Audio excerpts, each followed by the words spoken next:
mga hinala ng mga fans, talagang sabay na lumuwas ng Davao ang Don Bell. Grabe, likod pa lang nilang dalawa ay nakakakilig na at last yung hawak ni Donnie kay Bell. At habang nagpe-perform nga si Bell, talagang tutok at nakikinig si Donnie Pangilinan. Kitang-kita ang kayang ngiti at talagang niyanig ang buong Davao dahil sa ginawa ni Donnie kay Bell. Talagang niyakap niya after ng performance. Wika nga ng mga netizen, hindi ba kayo magjawa sa galawan na yan? At sabi pa nga nila, kahit wag na kayong umamin, basta alam namin na masaya kayong dalawa at kita namin ang mga gesture nyo ay okay na okay kami.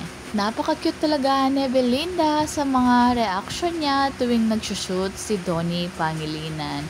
Talagang kapag hindi ito nakakashoot at ang kalaban ang nagsushoot, talagang ganitong ganito ang kanyang reaction.